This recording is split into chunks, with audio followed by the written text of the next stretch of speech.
Der Bauernkrieg von Paul Münch, erster Teil, die Jagd. Es ist Sommer, das Korn ist zeitig, soweit man gucken kann, da rauscht's im Wind wie Welle weit anne durchs Gewand. Tief senken sich die Halme bis auf den Boden fast, sie packen schier gar nimmi die goldig Ährelast. Da steht vorm schönsten Acker a jungfrisch Mäd und sagt: „Na, was 'n Segen des Jahr. Es is 'n wahrer Start. Die nächst Woch käme Ende, not wird gedrosch und not heirat ich mein Heune." So sagt sie und wird rot.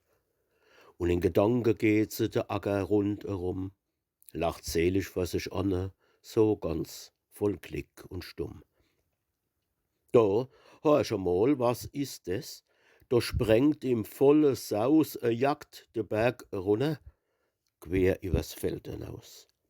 Und vorne vor dem Jagdvolk, ganz nah schon, sieht sie jetzt en Hirsch da springen, bis auf de Tod gehetzt. Doch da, jetzt bricht er zusammen und hat sich hingelegt, grad mitten in dem Acker, wo das Jungmädchen steht. Hui, stürmt ach schon de Junker im Saus ins Kornenei und hinterm noch sein Troßknecht, nix wie die Jagd im Sinn.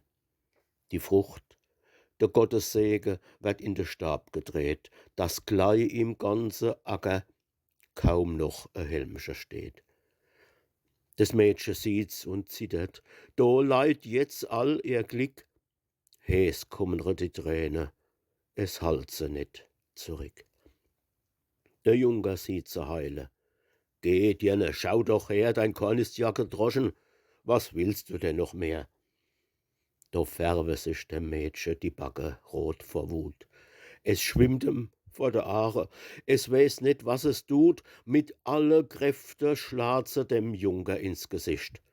Da hoscht es einmal, Antwort, du wischt, der Lischer, wischt. Still wird's im Gräs, die Reiter stehen wie vom Blitz getroffen. Kein Jagdgekrisch, kein Rufe. Da sagt der Junker schroff: „Ei, Dirne, du hast Feuer, ihr Knechte, packt sie an, dass ich im Schlosse droben mich dran ergötzen kann." Frech lachen dort die Jagdknecht. Laut kreischt das Mädchen auf, es wehrt sich, doch sie schleppen's aufs Grafenschloss hinauf. Da sind sie jetzt, der Jagdzug zieht eu durchs weite Tor.